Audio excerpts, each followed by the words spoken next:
अस्सलामुअलैकुम, welcome back to my YouTube channel computer programmer. आज की इस वीडियो के अंदर हम आईक्यू के कुछ सवाल डिस्कस करेंगे। तो चलिए शुरू करते हैं। तो सबसे पहला सवाल हमारे पास है, which number replaces the question marks and complete the puzzle. So basically इस सवाल के अंदर हमें पजल्स सिर्फ कंफ्यूज करने के लिए कहा गया। बेसिकली ये नंबर सीरीज का ही सवाल है, जिस तरह हमने पिछली वीडियो में नंबर सीरीज के सवाल किए थे। तो यहाँ पर भी ये नंबर सीरीज का सवाल है। अगर आप देखो तो हमारे पास कुछ नंबर्स है और हमें इस सीक्वेंस को पहचान के नेक्स्ट क्वेश्चन मार्क में क्या आएगा वो बताना है। तो अगर मैं डिफरेंस निकालूँ सबसे पहले दो नंबर्स का, तो ये हमारे पास बनता है 13। सही है। और अगर इसके आगे जो नेक्स्ट दो नंबर उनका डिफरेंस निकालूँ तो ये बन जाएगा 15। और अगर नेक्स्ट दो नंबर का और डिफरेंस निकालूँ तो ये बन जाएगा 17। तो यहीं से आपको एक सीक्वेंस पता चल गया कि हर जो डिफरेंस है ना उसमें टू टू का इंक्रीमेंट हो रहा है। तो नेक्स्ट जो डिफरेंस होगा वो क्या होगा हमारे पास 19। तो अब अगर मुझे यहाँ पर एक ऐसा नंबर चाहिए कि जिसमें और 77 में 19 का डिफरेंस हो, तो कैसे निकालूंगा मैं? 77 प्लस 19 हमारे पास क्या हो जाता है? 96। सही है। सो 96 इज द करेक्ट ऑप्शन। अब चलते सेकंड सवाल की तरफ। तो सेकंड सवाल में हमें कहा जा रहा है, which letter replaces the question mark. So basically ऐसे सवाल को करने के लिए तो सबसे पहले तो आप है ना एक काम ये करें कि जैसे ही आपका आईक्यू का क्वेश्चन स्टार्ट हो ना, आपको जो ग्राफ शीट मिलेगी ना उसमें आप इस टाइप का एक टेबल बना लें, ये वाला, कि जिसका आप A1 B2 ये सारी वैल्यूज लिख सकें। सही है। ये वैल्यू जब आप लिख लेंगे ना तो आपके लिए ऐसे सवाल करने के लिए आसानी हो जाएगी। और ऐसे सवाल तकरीबन पेपर में दो तीन तो आते ही आते हैं। तो अब इस सवाल को करने के लिए मैंने क्या किया कि हर जो लेटर है ना उसके मुताबिक उसका नंबर लिख दिया। जस्ट लाइक कि मैंने यहाँ पर मार्क भी किया हुआ है कि जैसे डी का क्या नंबर है 4, तो मैंने डी की जगह पे 4 लिख दिया। अब जी का नंबर देखो हम यहाँ पर तो 7 है, मैं जी की जगह पे 7 लिख दिया। इसी तरह से मैंने हर लेटर के हिसाब से लिखते गया। सही है। ताकि कोई ना कोई मैं सीक्वेंस या कोई पैटर्न इसके अंदर बना सकूँ।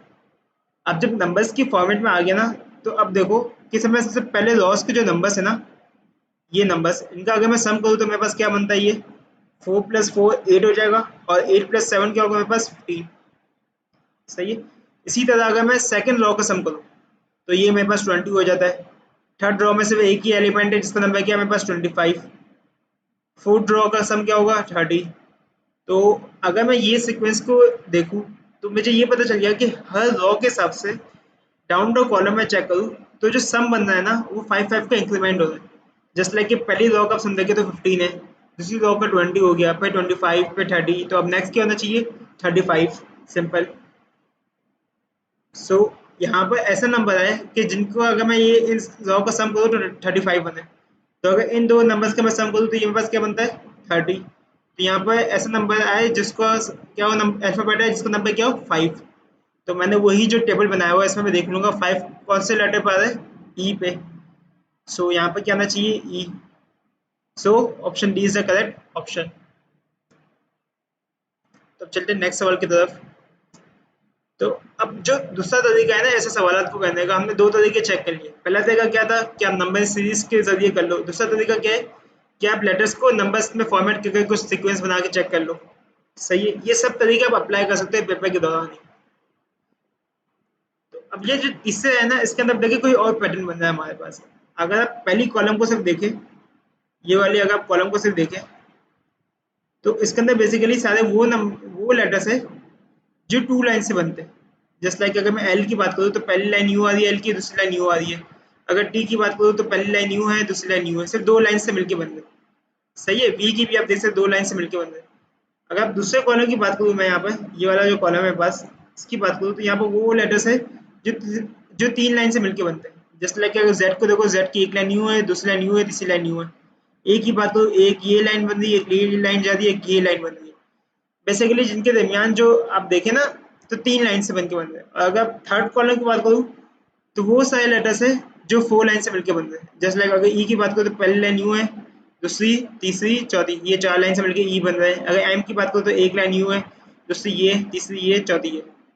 ये आप देखिए एक सीक्वेंस बन रहा है कि पहले कॉलम में वो लेटर्स है जो दो लाइन से मिलकर बन रहे हैं, दूसरे कॉलम में वो लेटर्स है जो तीन लाइन से मिलकर बन रहे हैं, और चौथे कॉलम में वो लेटर्स है जो तीन लाइन से मिलकर बन रहे हैं। तो अगर मैं ऑप्शंस को चेक करूँ तो यहाँ पर ऑप्शंस में हमें दिया हुआ है एच, डी, एक्स और डब्ल्यू और वाई।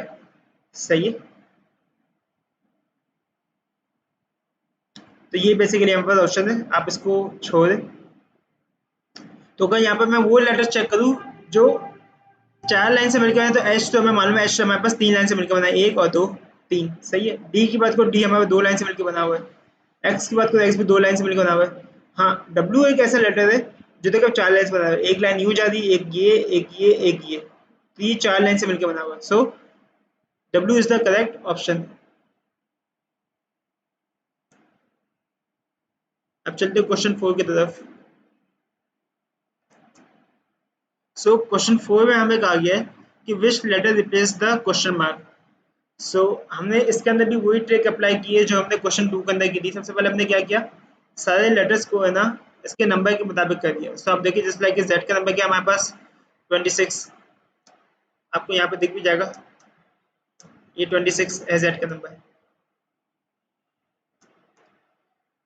सो अब देखिए जेड का नंबर 26 है, एस का 19 और 7 है। अब देखिए, अब मैंने इसके अंदर आपने कर लिया ना, अब मैंने वही किया, रॉ वाइज सम किया। सो सबसे पहली रॉ में एक ही नंबर है तो उसका सम भी 26 ही होगा। अब दूसरी रॉ को अगर चेक करें, 2 नंबर है, इसका सम अगर मैं निकालूं तो ये मेरे पास 26 बनता है।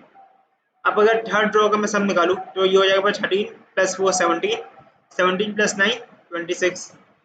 सो इसको देख के मुझे एक पैटर्न पता चल गया कि मतलब कि हर रॉस का सम 26 आना चाहिए। तो मुझे यहाँ पे एक ऐसा नंबर लेना चाहिए कि जिससे इस रॉ का भी सम क्या है 26। सो ये मेरे पास क्या है, 6 प्लस 5 करूंगा तो ये हो जाएगा पास 11, 11 प्लस 8 क्या हो जाएगा 19। तो यहाँ पर एक ऐसा अल्फाबेट आना चाहिए जिसका नंबर क्या हो 6। सो एफ मेरे पास एक ऐसा अल्फाबेट है जिसका नंबर 6 है। सो यहाँ पे क्या आ जाएगा F. So option D is the correct option. So I hope कि यहाँ तक आपको समझ में आ रहा होगा कि किस तरह से आईक्यू के पैटर्न्स या सीक्वेंस आप बना सकते हैं। तो ये सारी ट्रिक आप अगर याद रखेंगे तो पेपर में ये सारी ट्रिक आप इम्प्लीमेंट करेंगे तो कोई ना कोई ट्रिक आपको है ना उस आईक्यू के सही जवाब तक पहुंचा देगी। तो जस्ट लाइक आप यहाँ पे चेक करें, तो यहाँ पर हमारे पास बेसिकली है ना, हमें कहा गया which letter replaces the question mark. हमें बेसिकली साइकिल्स दिए हुए कुछ 16 साइकिल्स है और हर साइकिल के अंदर एक नंबर है, एक अल्फाबेट है। तो अब अगर मैं यहाँ पे पैटर्न बनाने की कोशिश करूँ ना, तो आप देखिए अगर मैं ए से ई तक देखूँ कितने लेटर्स का डिफरेंस है, तो ये मेरे पास क्या था, ए से ई तक, ए से के बाद आता है बी, फिर सी, फिर डी। सो 3 लेटर्स का डिफरेंस है। इस जस्ट लाइक कि मैं यहाँ पे चेक करूँ ई से आई तक, तो ई के बाद क्या आता है एफ, जी, फिर एच, फिर आई आता है। तो यहाँ पे 3 लेटर डिफरेंस है। इसी तरह से मैं आई से एम तक चेक करूँ तो जगह आई के बाद आएगा जे, के, एल, सिर्फ एम आ रहा है। तो इसी तरह से मैं, अब देखिए ये सीक्वेंस यू बन रहा है, पहले आपको यूं जाना है, डाउन जाना है, फिर आप यूं जाएंगे, फिर यूं ऊपर, फिर यूं नीचे, फिर यहाँ पर, सही है। सो अगर एम से लेकर मैं क्यू तक का अगर डिफरेंस चेक करूँ तो ये आएगा, एम के बाद एन आता है, ओ आता है और पी आता है, फिर क्यू आएगा। तो 3 का डिफरेंस है। इसी तरह से अगर मैं एस के बाद चेक करूँ तो एस के बाद क्या आएगा, टी आएगा, एस टी यू और वी आएगा। सो वी के बाद क्या आएगा डब्ल्यू। सो डब्ल्यू क्या हो जाएगी, क्वेश्चन मार्क की वैल्यू, सिंपल। सो कभी कभार ये इस टाइप के भी सवाल आ जाते हैं जिससे जैसे हमने पैटर्न को जज करना है। जस्ट लाइक हम यहाँ पे नीचे गए, नीचे फिर इसके बाद देखें हमने राइट साइड मूव करी है। सो अक्सर यू भी बन जाता है, कभी पैटर्न, कभी कभी पैटर्न आपका यू भी बन सकता है। जस्ट लाइक कि ए से सी तक जाना है तो यहाँ पे ये पैटर्न नहीं बनता, लेकिन कभी कभार ऐसे भी सवाल आते हैं जिसके अंदर पैटर्न इस टाइप के बन जाते हैं। फिर आप यू जाते हैं ए से सी तक, फिर जी तक, फिर आई को चेक करो तो आई से नीचे ई को चेक करेंगे। सो यू भी पैटर्न बन जाता है अक्सर। सो आई होप कि आपको ये सारे सवाल समझ में आए होंगे। तो अगर आपकी वीडियो अच्छी लगी तो प्लीज़ लाइक करें। कोई कन्फ्यूजन है या कोई सवाल है तो आप मुझसे पूछ सकते हैं कमेंट्स में। अगर आप नए इस चैनल पे तो प्लीज़ सब्सक्राइब करें। मिलते हैं नेक्स्ट वीडियो में, तब तक के लिए अल्लाह हाफ़िज़।